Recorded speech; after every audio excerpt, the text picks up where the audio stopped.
Hey, friendo, Steve here. And Larson. And welcome back to Going in Raw, the only pro wrestling podcast you need to be listening to. The Masked Man, December 15th, identity revealed, Larson? Yeah. Yes, yeah, it has been. It has been. We found out who Masked Man was at the end of, after the conclusion of Logan Paul versus Rey Mysterio, which is your main event on Raw tonight. Mm-hmm. The Masked Man interjected himself into that match, stomping Rey against the apron. Logan falls with the frog splash. Afterwards, CM Punk chases Logan and Masked Man from the ring with a chair, and Masked Man flees to the safety of the lower bowl in the arena, and takes then as his opportunity to, I mean, he did do a quasi Dictogo reveal where he grabbed the mask from behind and revealed himself to be, as reported, Austin Theory, but he cut his hair. Theory. Yeah, he cut his hair really short. It's like sort of shaved down a bit, but it's not a zero. It's like, what would you say? Like you shave your head. This is a 1. That's a 1. I'd say he went a 2. I think he went a 2. So it is awesome. I figured that there was a chance they were going to do it tonight because his eyes were showing. Yeah. The other ones, I saw the eyes, like, oh, that's Austin Theory. I was like, oh, this is clearly Austin Theory. Yeah. And I feel like the other times they did it, there was like, he was blindfolded. I don't know what the deal was, but I couldn't see the guy's eyes, so it was difficult to understand who it would have been. So it's Austin Theory. However, he is not in the ring with the Vision, and everybody in the Vision claims not to, in what's supposed to be a private meeting amongst the Vision, at the very least, Yeah. Logan Paul didn't know who he was. Well, he was like, maybe the Masked Man will be there. I don't know who that is, though. Who said that one? Logan did. Logan said that. So this is where the presentation thing becomes an issue. Is the camera guy meant to be the camera? Like, is Logan Paul aware that people are watching this segment? No, this is my understanding is that these backstage segments are filmed like a television show. That's the idea.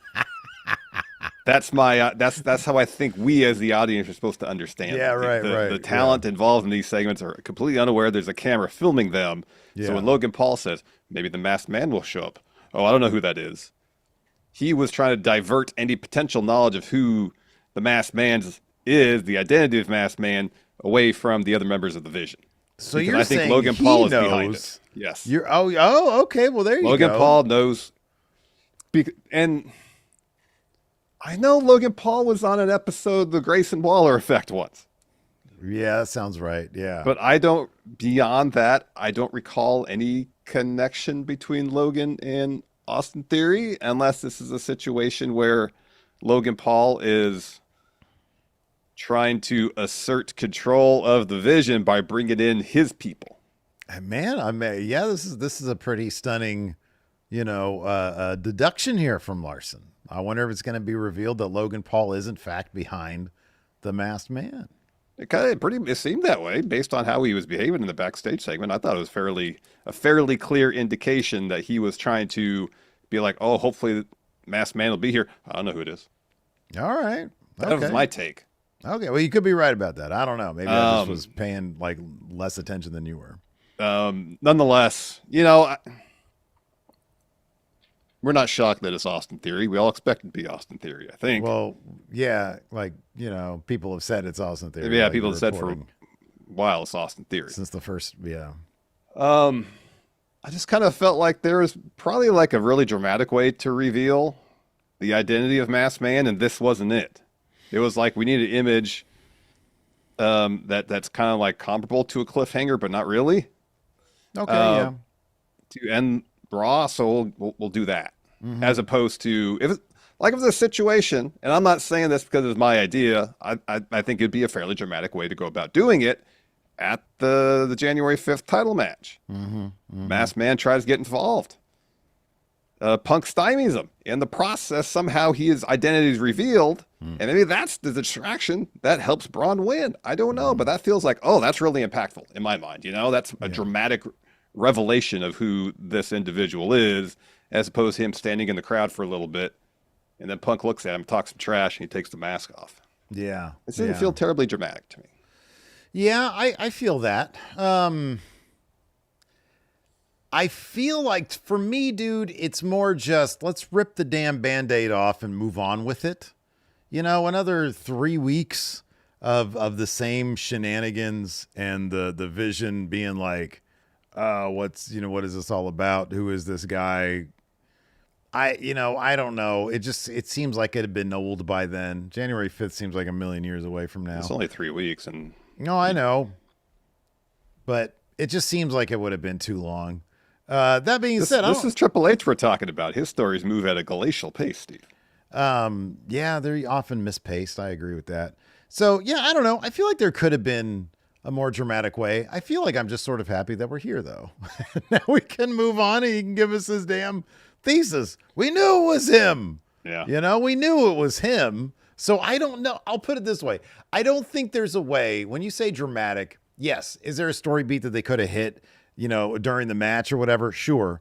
But I feel like if all roads are just leading to Austin Theory, let's just get to the damn place. And that's what they did tonight. Look, they could have done, there was a less dramatic way. He could have just been like hanging out in the corner of the Vision's, thing without his mask and be like, oh, okay, we're going to go ahead and do this. And he puts it on. It's like, hey, wait a second.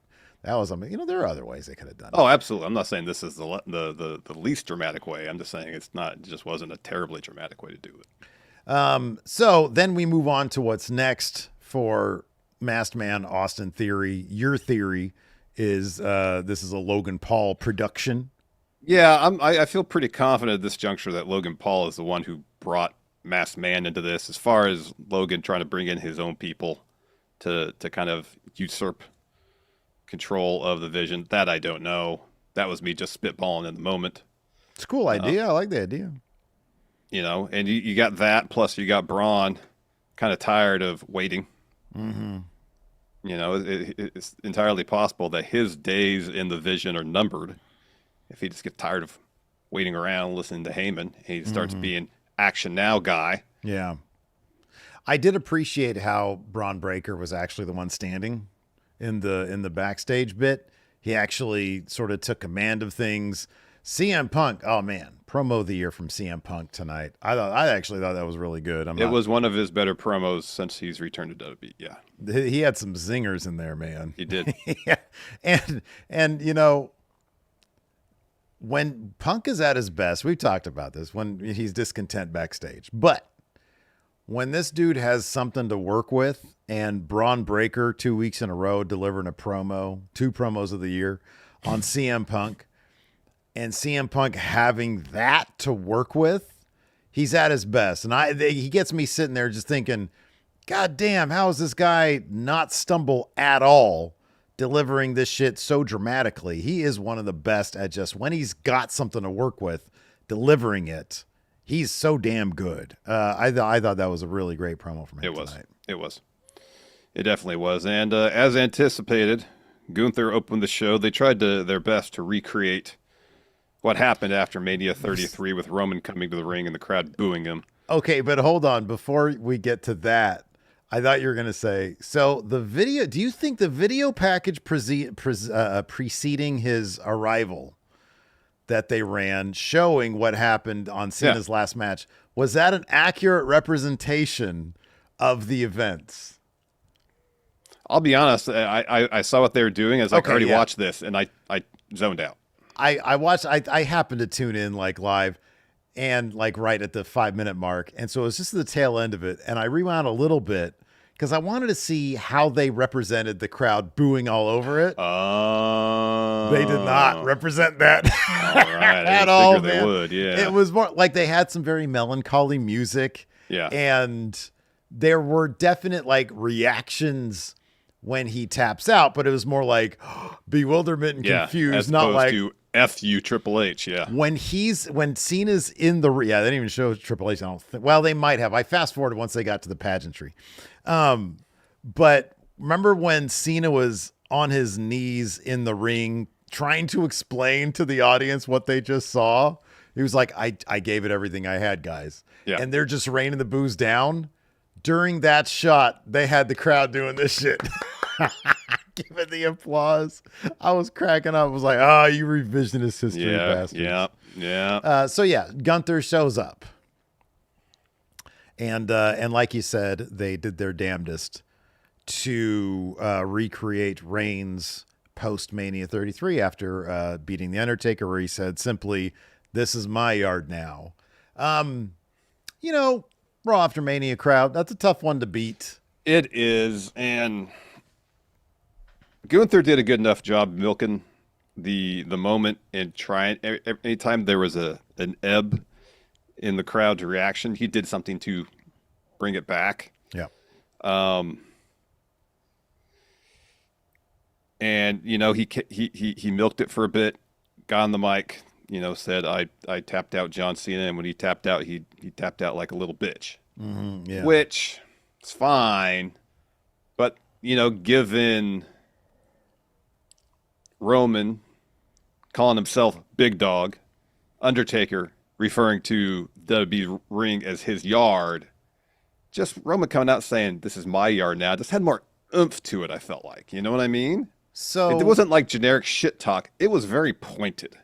It was, and you have to add the layer of the crowd doesn't hate Gunther the way they really hated Roman's creative and thus Roman, and so him coming out there, it was the Raw after Mania crowd, thick in the years when they would say, "Oh yeah, this is a crazy crowd. People boo what they love and love what they boo," and so the crowd was already ready to shit all over Roman. And the idea that, hey, he just retired Undertaker and his creative is shit, but he's coming out here arrogant. It was the perfect storm of heat. Mm-hmm. I had to stop myself, and I'll probably change up the thumbnail by the morning to show Baldo Theory. But I had to stop short of putting the word, it was just going to be nuclear on there, because I don't think this was nuclear, Larson. No, this was it wasn't. Not nuclear heat. No, it was. wasn't. I did put big heat. Yeah, but that's kind of as far as I could go. Yeah, you can't go nuclear in this instance, because if the epitome of nuclear heat in a wrestling ring is the example laid out here, Roman post-Mania 33, this is below this. This is below that. It's below that. It's like, you boil the water and then you bring it down to like a 5 or 6 if you got to get the rice going. Yeah. It's or the like, pasta. It's a medium high. Right. Yeah. I mean, Roman, it was nearly over boiling at that point. Oh my God, that was like almost Chernobyl. This is just which like, is of course nuclear, a steady rolling boil. That's what this was. Which is fine, because again, people kind of like Gunther, and it's like, oh yeah, we like to boo him, but they can't not, nobody can say that he doesn't put on great matches. Well, some people do, but like, people know better. The guy puts on really good matches. Yeah, he does. Now, let me ask you this. Sure. If Triple H came out, what do you think the reaction would be? 3 Mile Island. Have you seen the Chernobyl show on HBO? I haven't watched it yet, no. It's so good. I know, I need to check it out. It's on the list of the shows I need to watch. The funniest thing, though, is how all over the map the accents are. Yeah. Because some people that, who are from England or the UK or whatever, they just roll with what they have. Some people roll with a Russian accent. Some people have an accent I don't even know what the hell it is. Yeah. But it happens fairly often. Yeah. The prestige stuff, as long as nobody sounds American, you're good. But yeah, it is good. It's good. I heard it was a good show. I got to check that one out. Yeah. Yeah. I think if Triple H had made an appearance to open the show, like to introduce Gunther for some reason, because he just wants Triple H on the spotlight. Yeah, that would have been that'd have been nuclear heat. Yeah. I think you might have a point there. We'll never know. In any event, we're going to talk about Monday Night Raw here in just a moment. We do have a sponsor for the show today, though, Larson. We do have sponsors for today's show. We got a couple, actually, yeah. This episode of Going In Raw is sponsored by Cash App, Steve. What? Have you ever wondered why debit cards have to be so boring? No. I've literally I've got so many things going on. The one thing, even though mine are kind of boring, never thought, why can't they be more spicy? Yeah, well, maybe you should ponder it, Like maybe if you pulled your debit card out of your wallet and there's like a cool picture on there, maybe it'd be a bit more exciting, less boring. Like, for example, imagine you pull your debit card out and this picture of you, Me. like riding a pterodactyl. Oh. That'd be pretty cool. Better yet, wouldn't it be great if your debit card, and mine for that matter, did something for us given how we use our debit cards all the time? That's a good point, man. But you know what? Cash App just released a new status program for the way people actually spend called Cash App Green. It unlocks new ways for you to pay, get rewarded, and easily grow or manage your money on your terms. Now, when you spend at least $500 a month with the Cash App card or Cash App Pay, you earn green status, which unlocks benefits like up to $200 of free overdraft coverage, higher borrow limits, and custom personalized cashback offers every Friday at places you love to shop. Turn everyday spending into status with Cash App Green. Download Cash App today or visit cash.app/new to learn more about this and other great features launching now. For a limited time, new Cash App customers can earn $10 if they use the code CashApp10 in their profile at signup and send $5 to a friend within 14 days. Terms apply. Cash App is a financial services platform, not a bank. Banking services provided by Cash App's bank partners, prepaid debit cards issued by Sutton Bank, member FDIC. Cash App Green overdraft coverage, borrow, cashback offers, and promotions provided by Cash App, a Block Inc. brand. Visit cash.app/legal/podcast for full disclosures. And this episode is sponsored by Aura Frames. The holidays are fast approaching. If you're like me, you haven't done any holiday shopping yet. Oh my God. Yeah. Truth be told, this is an annual occurrence for me. I am a last-minute shopper. By the time I get around doing my shopping, guess what? Shelves empty. And I'm left giving everyone gift cards. Oh, my God. Rather than thoughtful gifts. Oh, come on. All right. Well, listen, man, you got to listen to Steve for once. If you don't listen to me about anything, listen to me about this. I got a solution for you. Yeah? Give the gift of an Aura frame. I actually gifted myself. Steve gifted Steve an Aura frame last year after my beloved dog passed away. With Aura Frames, you can effortlessly share unlimited photos and video by downloading the Aura app and connecting to Wi-Fi. And you can preload pictures before your frame shipped. I'm happy you mentioned that because last year I gifted my parents, who are always tough to shop for, an Aura Carver Mat frame preloaded with pictures of the family. It might be the best gift I've ever given them.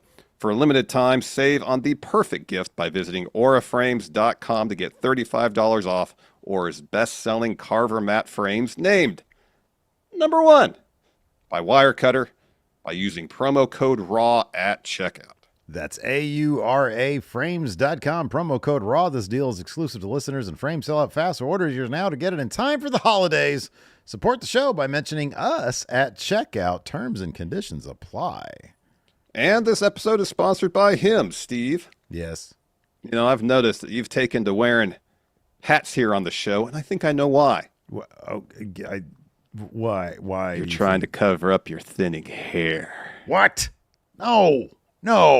Why are you getting on me about my hair when you shaved your hair to hide the fact that you're losing it? We're not here to talk about me, Steve, but I am here to let you know that you could regrow your hair and take back your shattered confidence with the help of Hims.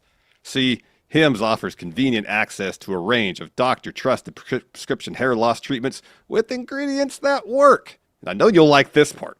Hims brings expert care right to you with 100% online access to personalized treatment plans that put your goals first. That means you, Steve, can get trusted treatment for hair loss from the comfort of that couch right there behind you. The one behind me? The one behind you, yes! Right there? Yes!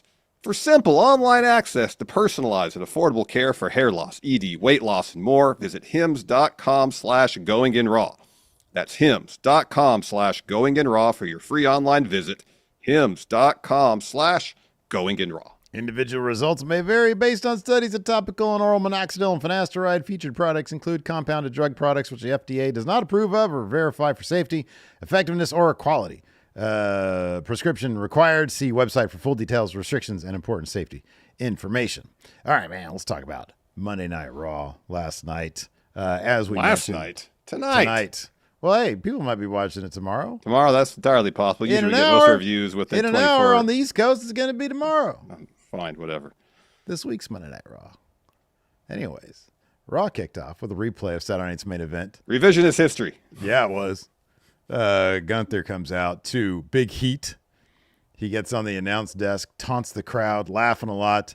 They're all chanting, "You tapped out." He's like, "So, I did exactly what I said I would do.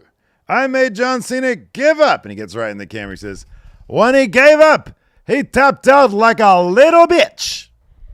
Which Joe Tessitore refers to for the rest of the show as, "Oh, Gunther said he tapped out like a little bee." Yeah. There's a lot of cussing on this episode of Raw. We got an asshole. And piss. Phil said piss. That's not a curse word. Piss is not a curse word? No, not on the same vein as asshole. I mean, it's still a curse word. Oh, I don't know about that. Really? I'm pretty sure. If asshole is like a B level, like asshole's not fuck. Yeah, but obviously. Piss is an asshole. So is piss like, I think piss would be like a D tier, not even a C tier. Oh, I think if asshole is a B tier. I think piss is a solid C. Really? Yeah. What say chat? I want to know what you guys think piss is. Is it a C tier or a D tier? I'd like to know. What about dick? Well, that's referring to, front area. That's you can't do that. If I say you're a dick, that's like C to me, and then piss is D. No, I think dick is comparable to asshole. Really? Yeah. Well, yeah, dick is kind of, well, yeah, I don't know. Yeah. Anyways, I want to know from chat because we got to let's get like see what chat has to say about it. So anyways, he drops the mic, he walks off, leaves, comes back, taunts the crowd some more, leaves, comes back, stands on the announce table, and again reiterates, "I made John Cena tap out like a little bitch. I did it. It is my time now. I'll forever be the man who made John Cena give up." And so everybody's booing him and giving him middle fingers, and he's laughing. So he makes his way backstage, and the camera follows him. Mm-hmm. He passes by Tozawa and Otis, and they're like, "Oh, you feel good about it?" And he's like, "Yeah, I do." R-Truth calls him a piece of trash. Mm-hmm. Gunther just says, "Sure." Mm-hmm. Then Adam Pearce walks up and says, "Are you proud? You beat him, you retire him, and you walk all over his legacy. You think you got it figured out?" And Gunther just says, "I do." He says, "Doing that doesn't make you the ring general. It makes you an asshole. You're done for the night. Find the exit." So Gunther's like, "Cool, easy night for the ring general." He walks out, and he sees AJ Styles standing next to his rental car. And he laughs and says, "Anything you want to tell me?" I was really hoping AJ would say, "Gunther, go fuck yourself." See, that would be an A tier curse. Yes. Love it. Instead, he moves aside and gestures towards Gunther's vehicle. And Gunther gets in, starts the car, starts to drive off, stops, rolls the window down, and goes, "Hey, AJ, by the way," again, you can't see me taunt. I was hoping he'd say, "Hey, AJ, go fuck yourself." Yeah. That'd be great. But they stopped short of that. He did the "can't see me," as you said, and he laughed on his way out of there. So I love the bit of foreshadowing. I think it'll probably be a bit, but you got to think, do you think they're going to reference this? They're going to sort of build little moments here and there with AJ Styles and Gunther? Or are they going to completely leave this alone until he's randomly selected as AJ's opponent for like SummerSlam or something? I mean, ideally, if there's ever an instance where AJ comes to the ring, it's like, well, time to wind down my career. For example, if that botch at Saturday night's main event wasn't a botch, but a story beat, and that starts happening more often, and he comes to the ring, dropping a promo, "Hey, I got to start winding down my career. Obviously, I'm losing a step. My body hurts. I want to go home, spend time with my family." Gunther comes out, says, "All right, when we wrestle, I'll be a huckleberry and pretty fuck much. yourself." Yeah. We got all sorts of Vision stuff with CM Punk. I mentioned another promo of the year. This is like 3 weeks in a row of promos of the year, Larson. So we had a recap of Logan Ray stuff, the attacker last week, leading to LA Knight, Logan Paul. No LA Knight tonight. No, he's written off. He got attacked. Oh, that's right. Yes, he was written off. He had a cracked sternum. Oh, God. That's what they said. All right. So anyways. Well, I don't know what this means, but, in George Carlin's 7 words you can't say on television. Is piss one of them? Yes. That was like 1977. And guess what word isn't one of them? Asshole? Yep. That's wild. That's wild. See, for me, asshole seems relatively tame for a curse word. I wonder if it was like I wonder why that would be. I was thinking like, is it like a regional thing? Like I was gone from California until I was like 13 or whatever. Yeah, I don't know. I don't know. Yeah, interesting. Piss is like offensive to you. No, it's not offensive to me. Don't say it. Yeah, no, that's strange. That's strange to me. But there you go. Anyway, There you go. So, because growing up, I just always hear people, I got to take a piss. Nobody says, "Oh man, I got to poop out of my asshole." That's not like a normal thing that you just say in the course of the day. I got to take a piss. That doesn't sound usually, like a curse. Well, I mean, saying I got to take a shit is comparable, and shit's a cuss word. Yeah. Oh, all right. Well, maybe you got me there. So we get a recap of the Logan Ray stuff from last week, leading to LA Knight getting written off. So then we're back in the Vision's locker room. And Logan's talking about how we need to take care of the Rey Mysterio issue. And he's talking about Bronson Reed destroying LA Knight. No. And Braun says, he's gone. CM Punk is here. We need to destroy him. And this is when Logan says, I bet the masked man shows up too. And Heyman appears. And Logan says, I don't know who the masked man is. And he said, I mean, who? Yeah, you might be right about that, because he said, I mean, who is it? Yeah. Like playing like an idiot. Yeah. Yeah. So then Heyman says, what about the masked man? And that's when Logan says, I mean, who is it? And Paul says, I don't know. And honestly, I'll take the help. He says, Ray is going after you. LA Knight will come kill all of us, and CM Punk is looking for him. If we are all aligned, I'll take the help. And then Braun says, sidebar, Paul. And he goes, if Punk is here tonight, I'm going to take him out. And Paul says, no. And Braun says, why not? And Heyman says, 21 days away. If you take him out, he won't make it till then. Do you know 21 days? And then Braun says, 21 days, 504 hours. And Heyman says, a little obsessive. There's a couple that one Steiner math type reference here. Yeah. Phil made another one. Heyman just pretty much says, you're 21 days away from becoming the new champ. Don't jeopardize that by attacking CM Punk. Leave it alone.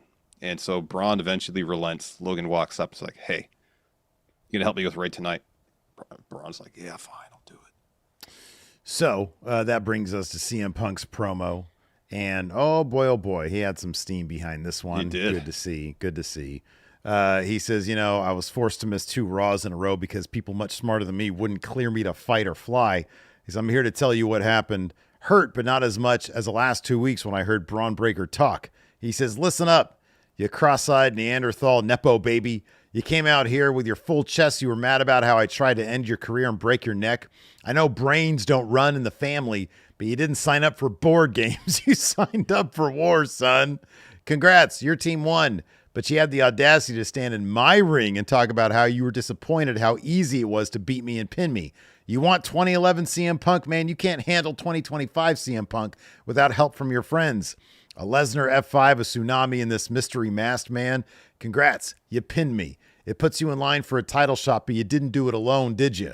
I've been here before many times and asked how many times Heyman gassed up too much talent too soon and how they wilted under the lights. If I had a dime for every last time I stood across the ring from a talented individual who either is not as smart as me, blue chip prospect main event people, well, I'd have a pocket full of dimes. If you ever mention my wife again, this goes from business to personal faster than you can run. It won't be about the belt. I'll rip your eyes out of your head and piss on your single-digit IQ brain.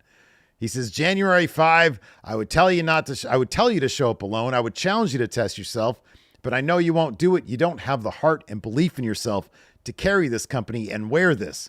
Brawny, bring everyone, bring the National Guard. Call up your dumb father and his dumber brother, Scott. Bring them. You'll need all the help you can get to stand a snowball's chance in hell of beating me when I win and when you wake up and Heyman has left you. Reed is doing TikToks with a YouTube scammer, and the mystery man is too embarrassed to show his face. You'll just be left with Dumb and Dumber, your dad and his brother. Even Steiner math knows GTS equals 1, 2, 3. You lose, I win, and still heavyweight champion CM Punk. Yep. It was good stuff. It was good stuff from Punk. Yeah, it was one of the better promos he's done in a while. It was. We're backstage again. Pierce is talking to Heyman about Masked Man. Asks who's under the mask, and Heyman says Seth Rollins, Becky Lynch, Nick Aldis. Okay, it's Bruno. I don't know. He says as long as he keeps helping me, I don't care, but doesn't mean I'm guilty. It's just convenient. Now I need to go help Logan get ready for his match, so I bid you adieu. And Pierce says, I want an answer by the end of the night. Rhea walks in. She wants match against Asuka. Pierce gives it to her next week. Ray is walking backstage, and Punk walks up to him and says, hey, if you need someone to watch your back tonight, I'm there for you. Ray takes him up on his offer. We get the main event. Ray versus Logan Paul next. And that, in fact, does happen because Braun and Bronson come out to help out Logan Paul during the match. But Punk is waiting right there with a chair, takes them both out. But all that stuff allows for the distraction. For the distraction. But I do appreciate that Logan Paul and Paul Heyman have kind of like a specific phrase for the brass knuckles. The brass knuckles, yeah. Yeah. He's like, come on, Paul, just in case. Just in case. He puts them on him, which is pretty funny. So Punk runs off Braun and Bronson. Ray hits a crucifix pin on Logan for 2. Logan catches a Hurricane Rana, hits an alley-oop as Heyman gives him the knuckles. That's when that happens. Ray then drop kicks him into the ropes, sees the brass knuckles, grabs them, and that's when the Masked Man shows up, stomps Ray on the apron. Logan heads up, hits a frog splash. So afterwards, Logan takes the knucks back. We see the Masked Man on the apron. Logan readies himself as Punk rushes down with a chair and chases everybody off. Masked Man runs up the crowd, goes up the steps, and he unmasks. It's Austin Theory with a haircut.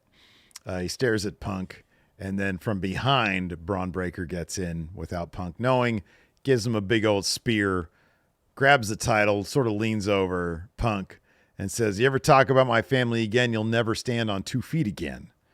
And there you go. That was the main event. That was the main event. That's how the show ended. Stephanie Vaquer had a championship defense against Raquel Rodriguez. Before that, we see Judgment Day backstage. Liz asking where Finn is at, and Dom says he's with JD. JD has had surgery. Apparently, he's been dealing with some injuries and getting them all taken care of. So apparently, he's going to be out for a while. That's what Dom said. So Liv hypes up Raquel ahead of her match and asks, hey, do you want Roxanne and I to join you ringside? Raquel says, no, I want to do this alone. And Liv says, whatever you say. I just want to see you win that gold. So Raquel's really hyped up. She walks off for a match. That was next. Nikki Bella strikes again. Yep. Walk finish. Attacking Stephanie Vaquer. After Stephanie posts Raquel. So match gets thrown out, and then Nikki throws Raquel into the steps and then hits Stephanie with Rack Attack 2.0. Are they just going to do like a triple threat at the Netflix Raw? Maybe. Didn't Nikki have a interview too? Did I forget to copy that over to the note? She did have an interview. Yeah, she did. Where she said, I'm not done with her or something like that. Yeah. And like, probably. Something about laying the foundation for the division. Mm-hmm. Yeah. That's kind of it. We also had an Intercontinental Championship title defense from Maxine Dupree against Ivy Nile. God dang. Ivy Nile's outfit looked like $1 million. It looked like a movie-ready, Captain America type situation. Yeah. It was great. Like really well done. After seeing the super intense training videos with Maxine and Talia, I was kind of hoping that Maxine would come out in like Bloodsport Maxine gear. Well, more than that, I was kind of hoping that her attitude would kind of reflect that. It did a little bit in the wrestling, the whole finishing sequence with the holding on to the thing, showing that she has actually learned something. So that's good, showing that she's actually learned stuff. Yeah. I'm not going to fault, what we saw in the ring for the most part, but yeah, I kind of even feel like during the ring announcements when they were like, hey, from Sacramento, Maxine Dupree, and she big smile on her face, she raises the title. It's like, I want the death stare. I feel like that she should take over. And then I don't disagree. I think the presentation, the costume as well. You know what she should do? Is after she beats somebody, she just looks at him and goes, again. Oh, that's good. Yeah, I like that. That should be a thing. I like that. That's good. Yeah. I feel like you're right. Like they did such a great job with the production on those things. I know. It'd be great to see them. I know. carry some of that over. Yeah. So Maxine was working the ankle a lot. There was a lot of really good transitions into the ankle lock for her. There was some cool shit in this There match, was some good dude. stuff. Yeah. And then she finally locks it on with the grapevine Ivy taps. Maxine defends the title successfully. Yeah. So we're backstage. Adam Pearce is talking to Javon Evans, saying, "Great job, Saturday night's main event." So that El Grande Americano and Los Americanos walks up and talks a bunch of shit in Spanish. And Evans says, "I know enough Spanish to know that you're talking crazy right now. You're talking down to NXT, which means you're talking down to the young OG." And he wants a match against either Grande or Rayo or Bravo. And Rayo steps forward, so Pierce books it for next week. That'll be great. Javon Evans against Pete Dunne. Heck that is going to be a match. Yep. That's going to be good. That's not just a match, a great one. It's going to be a great match with big heat, hopefully, and big moves. Yes. The Usos battled the New Day. I was kind of wondering if they're going to start the Jey Uso crash out soon, but no. Yeah, okay. So, dude, I felt the same way. I was like, oh, so, like, there's not going to be a Jey Uso crash out. Yeah, I know. Like, they go in there immediately, they just beat the New Day, their old rivals? You know, I wonder if it's a thing where they're saving the crash out to them getting a title shot and then losing there. They gotta appreciate at the very least that we're giving them the benefit of the doubt. And when I say they, I mean Triple H. But yeah, like, okay, so you're in a tag team now. I guess that's how we're gonna be doing this now. Yeah, and then maybe it's not gonna, but maybe it'll be a 2-year story where the crash out will happen eventually. Maybe he'll tease crash out for 2 years. Yeah. Like, it was a good match. These two teams always put on good matches, Oh, no, it's a great match. It's an awesome match. Big moves.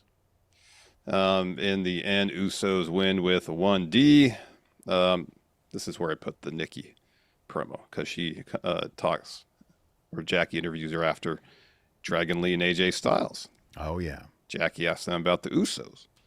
And they're fighting champions. They're down to defend the titles. So they're like, all right, we're going to go talk to Pierce. That's when Nikki walks up and says, "I did what I did out there. I'm not apologizing to those beneath me. I'm so sick of this road I paved, and no woman here appreciates it. I'm a legend, and Raquel and Stephanie should be shining my boots." Yeah. We also got some more matches made for the Anniversary Raw Netflix edition. We've got, obviously, Punk Breaker. We've got Rhea and Io. We haven't talked about that yet. What set that up? No, wait. It was announced first. It was Rhea and Io and against Kabuki Asuka Warriors. and Sorry, Kairi. Yeah. I was thinking Rhea Asuka. That's happening next week. So to get there, we got a Kabuki Warriors promo. Asuka says, "Io, you betrayed me. You betrayed your own family." Kairi says, "I loved you. Asuka loved you, Io." Asuka says, "All you had to do is apologize and acknowledge me as your senpai. I would have taken you back, but instead you chose Rhea even after she disrespected me. Now you will both know nothing but pain." So kind of standard stuff, but it's Asuka. She's amazing. And then says, "January 5th in Brooklyn, the Kabuki Warriors will end Rhea and Io and retain our tag team titles." So Io and Rhea make their way to the ring. They're going to say something. But before they get in there to say anything, Rhea is like making the round to go to the steps, and Asuka's there, and she gives her a big old face of mist. So she's like on the ground. Io comes over, worried about her. Kairi comes and attacks her, and then they get into the ring, and they have Rhea set up for an insane elbow, and then Io jumps on Rhea to eat it, takes it to the back. Yeah. Later on, we've got. Later on, Rhea goes to Pierce. She goes to Pierce. Yeah, I mentioned that earlier. It was one of those things where 3 things happened at one second. Yeah, when we don't do things chronological. Yeah, sometimes that happens like that. So, yeah. So then later on we're backstage, and Bailey's congratulating Maxine. Lyra walks up, asks her about her match at Saturday night's main event, and Bailey says, I losing to someone so much less experienced than me has me thinking about what Asuka said, and it might be true. And so Lyra says, 1 loss is all it takes to doubt yourself. not the Bailey I grew up watching or loved growing up. Maybe Asuka was right. You're an idiot. And so Bailey snaps and shoves her. He goes, no, you're the idiot. I'm going to go do something you couldn't do, and that's beat Roxanne. She storms off, and Lyra just says, there she is. So, yep. Mission accomplished. You just Yep. push her around, and she'll comply. Yep. And that's your Monday Night Raw right there. Mm-hmm. Would you like to answer some questions? Let's answer some questions. Yeah. Yeah. Pumpkin Savage says, what's the heaviest music / band y'all listen to? So like something that was in your regular rotation that's particularly heavy. I was never into like the gutter vocals, you know, like the gutter. Yeah. Yeah. But that being said, like I listened to Down's 2 album. I don't even know why. Like I really liked it, and I never endeavored to listen to any of their other stuff. Yeah. But I liked that one. So that's probably the heaviest I really got on like a regular rotation. So, yeah, like you, I do like to have some measure of melody in even my heavy music. Like some of the stuff is fine, but it can't be that exclusively for me. So what pops in my head is one album specifically that I used to listen to a lot at the gym, and I still do listen to from time to time. It is Mastodon's Crack the Sky. Yeah. That is a really good album. I listened to a little bit of Fucked Up at one point, like years and years ago. And I kind of liked it. I thought it was decent. They did a cover of Do They Know It's Christmas Time? I have heard that, yeah.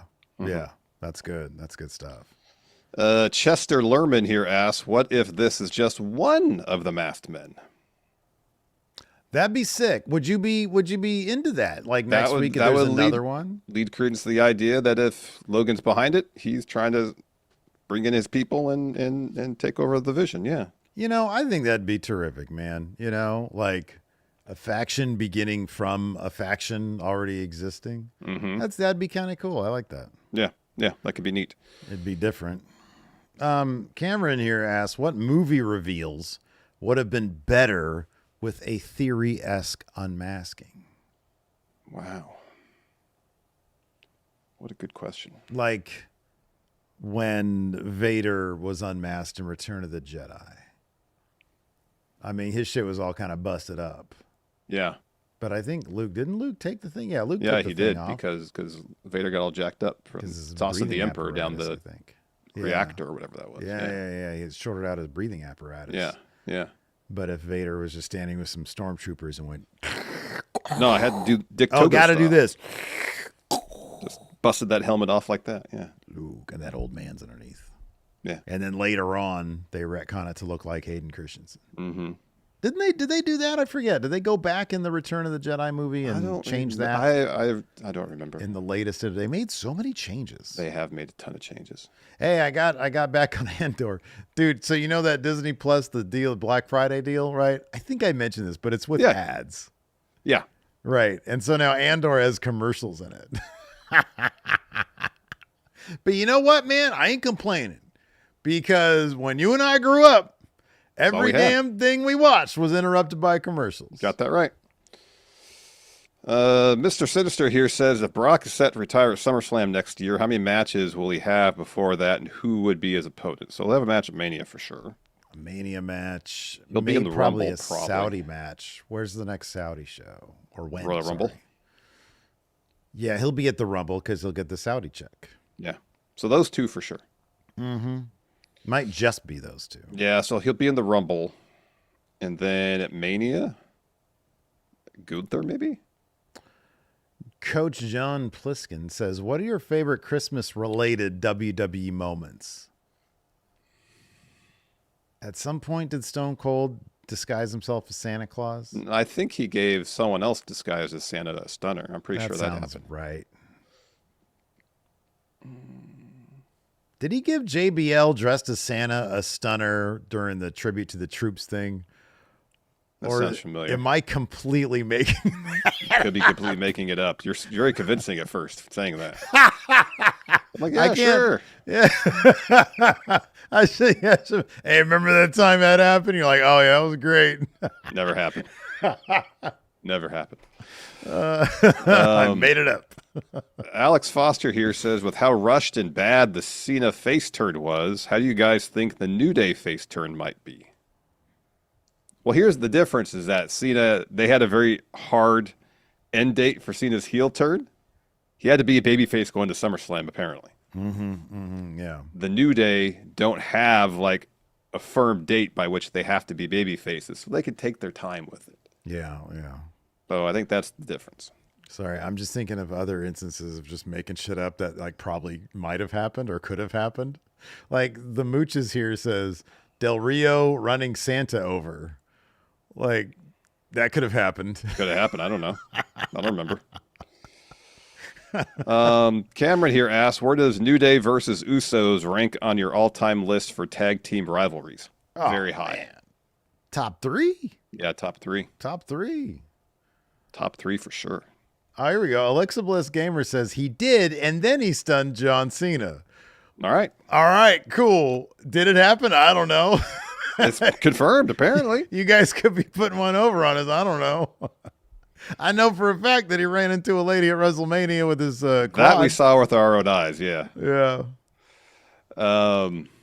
Luis here asks, if you were Don Callis, can you rank who is your favorites in his faction, most favorite to least favorite? Number one. One of these. Number one is Okada. Number one is Rocky Romero. Because that dude just takes all the bumps, he takes heats, all the hits. You know, that guy is loyal. He is not complaining one bit. And he's got every right to complain. I guess by that matter, especially what happened on Dynamite, Takeshita's got to be really high because he took we take some super kicks for Don. Yeah, on Dynamite. Maybe.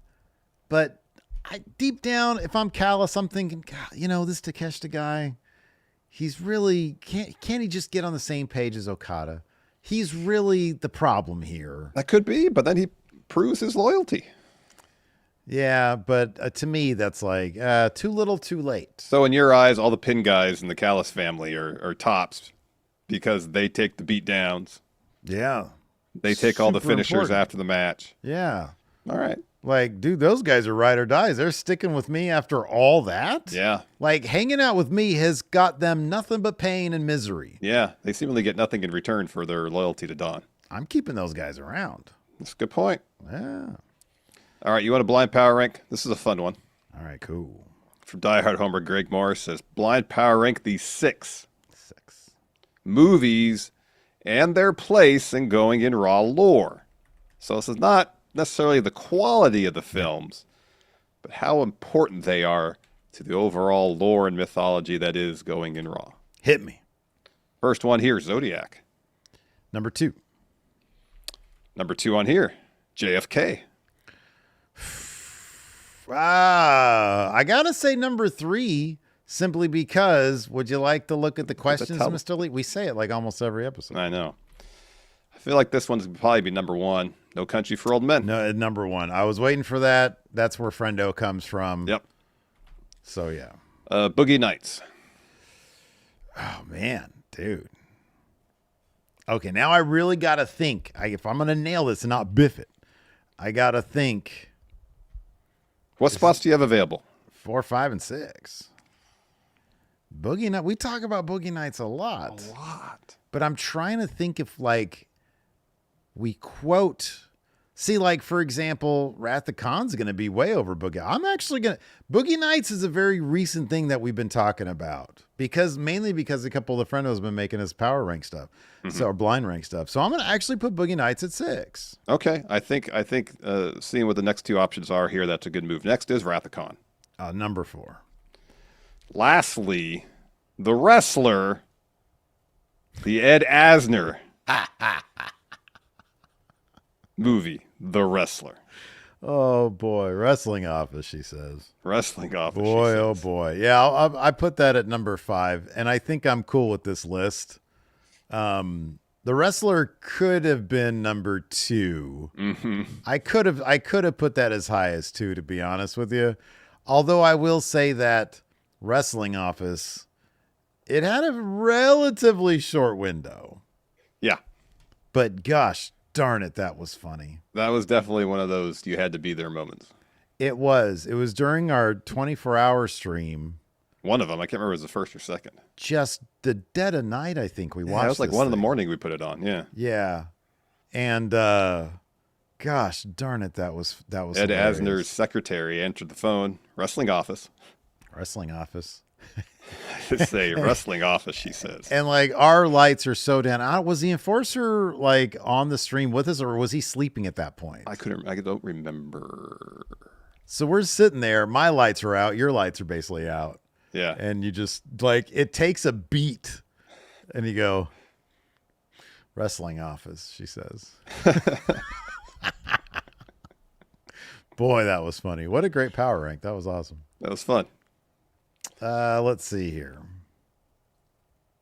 Dexterra says, I'm happy my goat, Steven Larson, understood. Oh, this is from the live stream the other day. Thank you, Dexterra. He said he was happy that we got the meaning of it, of the Cena tap out, because a lot of people didn't understand it. All right, here we go. This is a good question here. This is a really good question. Jake Just Perusing says, how would you articulate how much of creative is catered towards the live show experience versus the TV audience? It can feel like a completely different product when watching live. That is very true pretty much for any pro wrestling TV taping show. Like when we went to Dynamite, you watch that live and it sort of, especially with the venue, the Memorial. Yeah. It just comes off as a completely different experience. It does. And it goes all the way up to the arena show, you know, Golden One watching a Raw. Yeah, you have to understand going to a live wrestling show, whether it be WWE, AEW, TNA, anything that's televised, the show you're watching is predominantly catered to the TV crowd. Yeah, yeah. I won't say exclusively because I think, you know, for example, the Jey Uso Yeet thing. Yeah. That's something that's exclusively for the live crowd. Us, the TV viewing crowd, when he does the repeat, we're like, all right, come on. Why do you have to do this every week, you know? It does function as a selling point to get for the live experience. Absolutely. Yeah, right. Yeah. And that's one of the reasons that I don't really enjoy going, especially to WWE TV tapings, is because it is so catered to the TV experience that it just kind of ruins the flow of the show. Yeah. As a live event for me. Yeah. I am much more. I've been meaning to go whatever the next Action Coast show is. I might try to go to that because I miss going to those shows. I do too. They're so much damn fun. Yep. I wonder if I have the info on that. But yeah, there really nothing beats a small indie show. Yep. It really is the best experience. It really is. It is. That's why I tell everybody when they ask about, you know, what are live shows like? I was like, yeah, you know, the television tapings are fine, but if you want the best experience you can probably have at a pro wrestling show, go to an indie show. Yep. Without a doubt. Without a doubt. That's all really the questions I got. Oh man, wait, is this true? What? Oh wow. I didn't know this. Alpha Zoe showed up at the last ACW show. Oh wow. That's a awesome. Resurgence. When was that? Oh hell, it was last weekend. Was it last Saturday? It wasn't. It was the Saturday before the Cena one. Oh, all right. Totally could have gone. I think. Right. Yeah, Nothing happened on the 6th. No, nothing's happening. Gosh darn it! Dang it! I gotta have our guy. I gotta have Derevko clue me in more. Same. He's gonna blow up my text too. I know. He listens to all this. I know he does. Oh wait, what is this? What is this? Something's going on at where is this? Jack Rabbit Brewing. Oh man, Snug Mafia. Oh, that's in Westsack, I think. Ugly Dojo show, I think. Oh, all right. I don't know what this show is. So yeah, I gotta go check out some more of those shows, dude. Absolutely, I agree. Don't do it enough. Anyways, do you have any more questions? That's what I got. All right. One last one here from Dave Matuszek. He says, with AEW Dark returning for one night only tomorrow, what other short-lived wrestling from any promotion should have that type of comeback? For one night only? ECW. One night stand. One night stand 2026. Good Lord. What would they even do? I don't know. Who would wrestle? Tommy Dreamer, of course. He would. He definitely would. And they're TNA affiliated now, so they could do that. Yeah. RVD probably would. Is he still doing that? I think he's still wrestling. Yeesh. Boy. Yeah. I mean, his 2 matches in AEW weren't that long ago. Yeah, they weren't that long ago, but still. For all I know, the difference between 53 and 55 is immense. You know? Could be. We'll find out soon, Steve. Yeah. We're not that far away, huh? Nope. You think our complaining is bad now? Just you wait. Just you wait. Oh, man. Anyways, that is going to do it for the show today. Thanks, everybody, for tuning in. We appreciate it. Until next time, we'll see you guys around. Goodbye. Where's the override? The override. Where's the override? Here it is.